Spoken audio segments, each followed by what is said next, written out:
Is MAGA just a political slogan or something closer to a cult? Okay, so we've all heard people throw the word cult around online as an insult, especially when it comes to MAGA. But what happens if we actually take that question seriously and we look at the MAGA movement through the lens of classic cult dynamics? In this episode, we're going to unpack how loyalty to one leader, an us versus them story, and a closed information bubble can turn into a political brand and into something much more powerful and much more dangerous.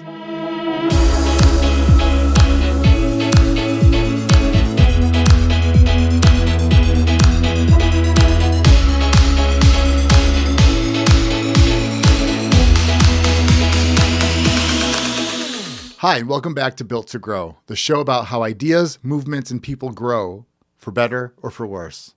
I'm your host, Valdez Salimai, and today we're asking a loaded question. Does the MAGA movement operate like a cult? So I want to be really clear up front. This episode, this content is not about writing off every Trump voter as brainwashed or evil. People have lots of different reasons for how they vote: policy, party loyalty, fear of the alternative, protest habit, whatever. What we're looking at specifically instead is the structure and psychology of the movement itself.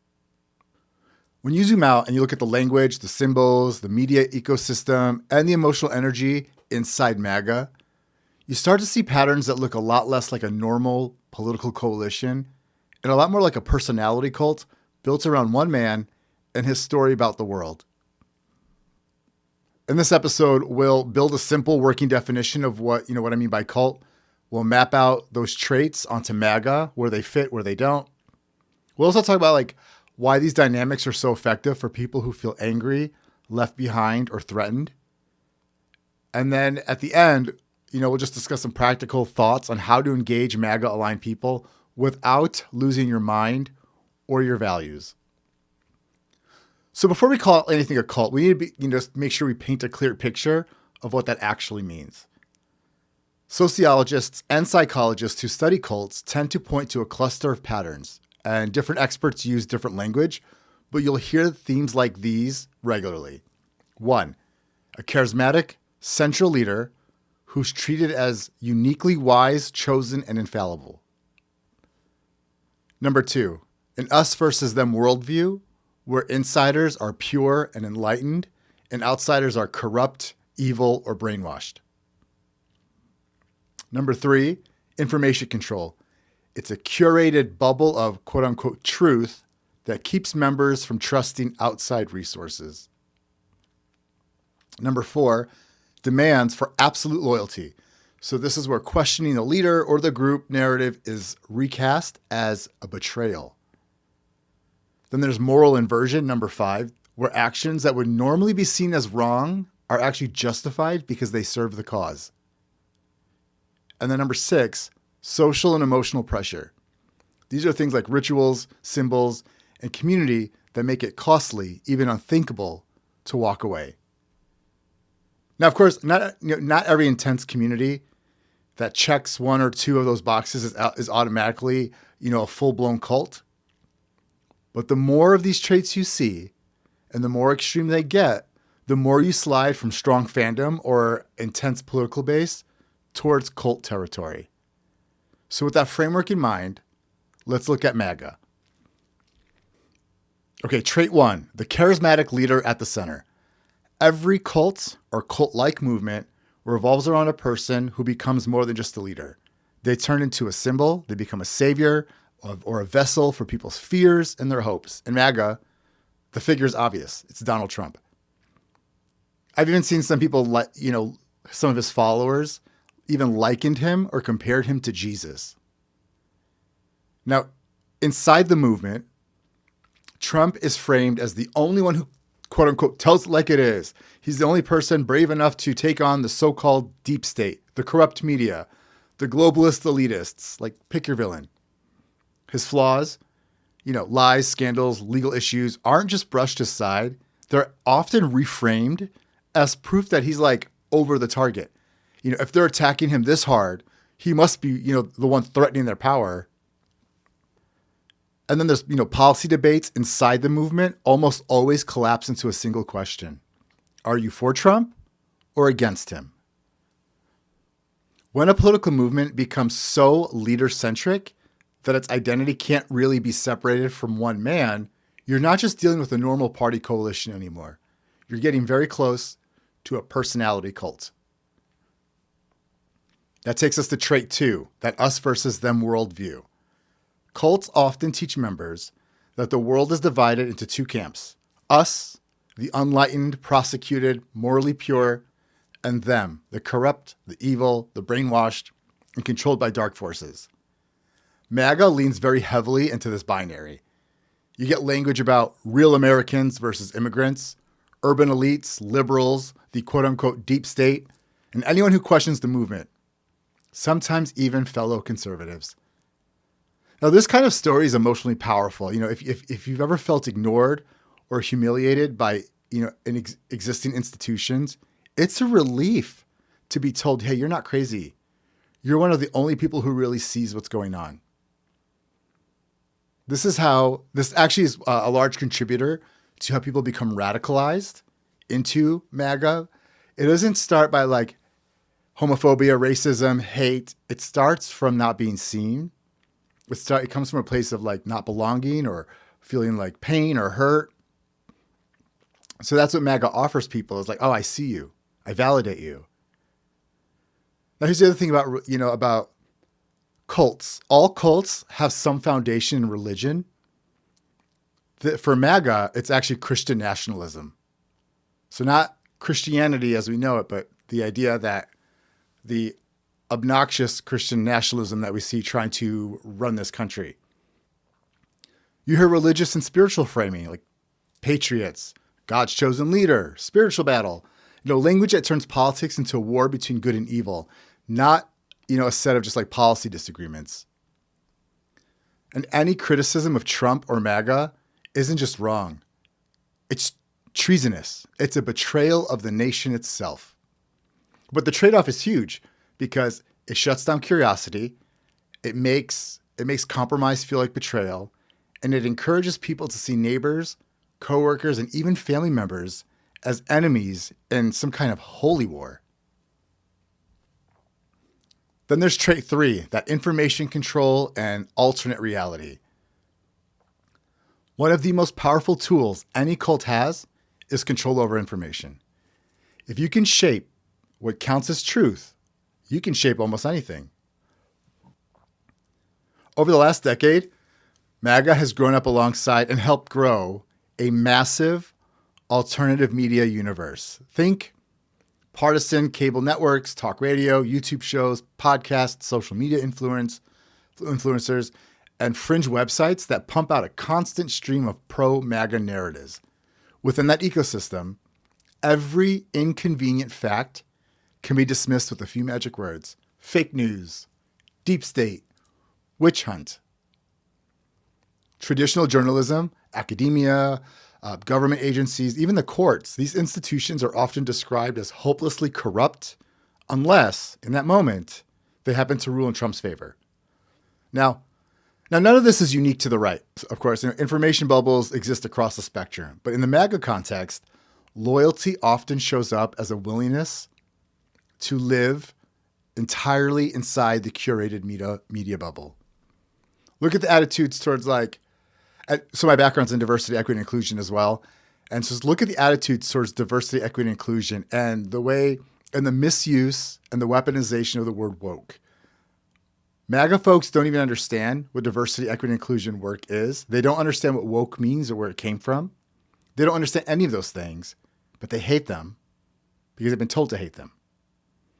Actually, even earlier today, I saw a Trump supporter, an older white male, post a picture of the Minneapolis department chief and his wife on Instagram Threads and captioned it, "DEI at its worst," with a text about the police chief being gay. What? And also consider the movement against the LGBTQ plus community, the rolling back of our rights, the attempted rolling back of our rights. Look at the movement against the African American community, women's rights, immigrants. And I got to tell you all, like for me, in the past 2 years, I've been called the F slur for gay men more times than I can count. It's happened to me on Facebook. It's happened to me walking in the street. I can't even promote my business now on social media without people bombing me with my comments with Bible verses and F slurs. And interesting enough, I've also been told to go back to my country and that I'm not American because of my name, even though I was born here in the United States. This is what MAGA is doing. When a movement teaches people that its channels are trustworthy, it becomes incredibly hard for members to step back, to fact check, or change their minds. That's a classic red flag for cult-like dynamics. And also something to consider, this is how much they adore him. Trump himself, his words said, "I love the uneducated," and more recently said, "Smart people don't like me." Interesting enough, the demographics in the last election showed that college-educated people leaned toward and voted for VP Kamala Harris, and those without degrees voted for Trump. So it's not a surprise that those folks that are unfortunately without degrees, they are part of the anti-intellectual movement in this country because they believe that college education is, you guessed it, woke. With people like Charlie Kirk talking about, education the way that he did. This unfortunately does make people more susceptible to believing in alternative realities and believing Trump. This is why, or at least one large contribution to why MAGA folks become so radicalized in that movement. Okay, let's look at trait 4. So there's loyalty tests and there's also punishing dissent. Healthy political movements expect debate. People argue, compromise, and sometimes change their minds. In a cult, dissent is dangerous and it has to be punished. Inside MAGA, we've seen patterns that echo this, like any Republicans or Republican politicians who criticize Trump, even mildly, even just a little bit, get branded as rhinos, Republicans in name only, and they're often targeted for primary challenges. Officials who certify election results or follow court orders instead of Trump's wishes are also recast as traitors. And then former insiders like lawyers, staffers, appointees who speak out are attacked as sellouts seeking fame or favor from quote unquote the enemy. The message is pretty clear here. Loyalty to the leader matters more than loyalty to the law, the Constitution, or basic democratic norms. When loyalty tests become the main way you measure virtue, you've moved far beyond normal partisanship and into a very cult-like logic.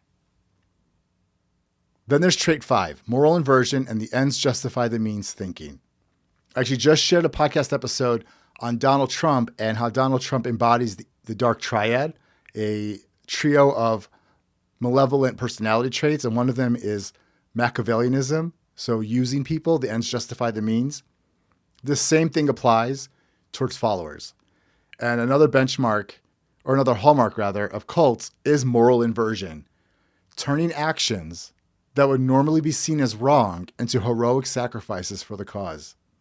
Within MAGA, behaviors that would be disqualifying in most political contexts are often reframed as proof of strength or authenticity. So often disrespect for democratic institutions becomes quote unquote draining the swamp. Cruel rhetoric towards immigrants, journalists, and political opponents is sold as toughness, and attempts to overturn or to delegitimize elections are presented as defending election integrity. I mean, January 6th, anyone? That's all I'm going to say there. But the standard quietly shifts from questions like, is this true? Is this fair? Is this lawful? To a single test. Does this help our side win? Once a movement accepts that any action is justified in the name of the cause or the leader, it has stepped squarely into cult territory. Then there's trait 6, belonging, identity, and ritual. Cults just don't offer beliefs, they offer belonging. And belonging is one of our most basic human needs. But what MAGA does is it provides things like clear symbols like the red hats, flags, slogans, banners, rituals, right? Rallies that feel like mass worship, call and response chants. There's loyalty oaths, not just to the Constitution, but to Trump himself. There's a powerful identity. I'm not just a voter. I'm a part of a movement that really sees what's going on. I think a lot about the death of Charlie Kirk and his funeral / stadium-filled performance with people. That was MAGA through and through. But what this is for people who feel invisible, disrespected, or economically and culturally anxious. This is like incredibly powerful. You're told you're not alone. You're part of a righteous remnant that's finally fighting back. And a lot of times, some of these folks, not all of them, have thoughts about LGBTQ plus people, women's rights, African American people. This is where they get to channel that. Now, again, belonging is it's not inherently bad. We all need community. But the problem is when that belonging becomes weaponized. When it's used to shame or banish anyone who steps out of line, used to keep people inside the bubble, it's used to make walking away feel like you're losing your entire social circle. That's actually the same concept that religion has on people. It does the exact same thing. That's why a cult is a religious-based group. That's where community becomes captivity. At this point, it's important to just kind of zoom out a little bit and add a little bit of nuance. Not every person who has voted for Trump, worn a red hat, or shared a MAGA meme is in a cult. People have layered motivations, economic fears, cultural resentment. They have distrust in institutions or party identity, and they have a desire to feel safe and seen. What we can say, though, is this. The core of the MAGA movement, its most devoted activists, media personalities, and political enforcers, operates with strikingly cult-like dynamics. And that core sets the tone. It polices the boundaries, it defines what it means to be loyal, and it slowly pulls more casual supporters into its gravity field over time. So when I talk about MAGA as a cult, I'm not saying every individual is beyond reach. What I'm saying is that the structure of the movement is organized around loyalty to one man and his story, more than loyalty to shared rules, institutions, or democratic norms. So why does any of this matter beyond semantics? Well, seeing MAGA through a cult lens isn't about scoring rhetorical points. It's about naming the kind of challenge we're actually facing. For democracy, a cult-like movement is dangerous because it's ultimately loyal to a person, not shared rules. Peaceful transfers of power, independent courts, free media, these become negotiable if they ever get in the leader's way. For relationships, this dynamic can be brutal. Families and friendships rip apart when one side treats political loyalty as a test of love or some type of faithfulness. If you don't support this leader, do you even care about me, about the country, about God? For public conversation, it makes facts feel negotiable and compromise impossible. If the other side isn't just wrong but evil, why would you even listen to them? Why would you ever accept an election they won? And that's the long-term risk, not just bad policy, but a slow erosion of the shared reality and basic trust that democracy needs to survive. If someone you love is deep in MAGA or you're watching your community drift that way, it's easy to feel hopeless. So I want to offer a few grounding principles, not magic fixes, but some ways to stay sane and intentional. 1, separate the person from the pattern. First, just separating, the human being in front of you from the pattern that they're caught in. Seeing cult-like dynamics doesn't mean writing people off as stupid or evil. It's tempting, I know, but it means recognizing that they're inside a story that's giving them identity, certainty, and belonging. When you can see that, it's easier to stay curious about the person, even while you stay very clear about rejecting the pattern. 2, don't debate facts inside their media bubble. Look, second, don't even waste endless energy training links inside someone else's media universe.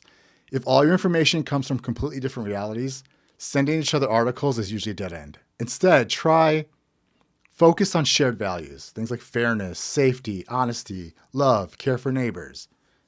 Talk about real-world consequences when policies and behavior are what they're actually doing to actual people. Also ask about specific stories. How'd you get to see it that way? Instead of, here's why you're wrong. That doesn't guarantee a breakthrough, but it often works better than just trying to fact check each meme in a never-ending game of whack-a-mole. I just went through the same thing with somebody on LinkedIn who I could tell he was in that bubble, and there's nothing I could say that would let him listen, and I just had to drop it. I couldn't do it. Number 3, you have to set boundaries, okay? You do not have to tolerate abuse, bigotry, harassment in the name of quote-unquote political differences. It's okay to say, hey, I'm not willing to have this conversation if it turns into personal attacks, which happened to me earlier. We can disagree on policy, but I'm not going to normalize threats or dehumanizing language. I've been very passionate about that recently with how people talk about the LGBTQ plus community, but even more right now, how people are talking about undocumented immigrants, other terms that they're using. I won't partake in that. Protect your own mental health and safety. You have to prioritize yourself. Sometimes the most loving thing you can do for yourself and for someone else is to just step back.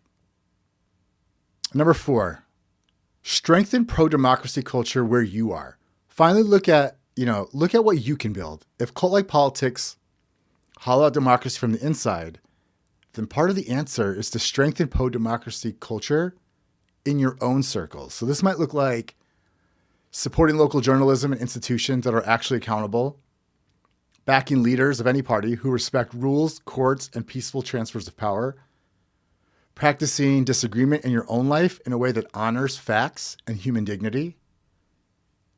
You don't have to fix the whole system, but you can choose in small ways not to play the personality cult game. So, is MAGA a cult? If you look at the charismatic leader at the center, the us versus them story, that closed information bubble, the loyalty tests, the moral inversion, and the intense sense of belonging, it's hard to avoid the conclusion that the core of the movement operates in very cult-like ways. You don't have to accept those terms in your own life. You can choose another way of being political, one that makes room for disagreement, honors facts, and refuses to turn any human into a god or a devil. If this episode helped you name things you've been sensing, consider sharing it with someone you trust. Use it as a starting point for a deeper conversation about where we're headed and what kind of political culture we want to grow. Thank you for listening to Built to Grow. Until next time, take care of yourselves and keep choosing growth over cults of personality.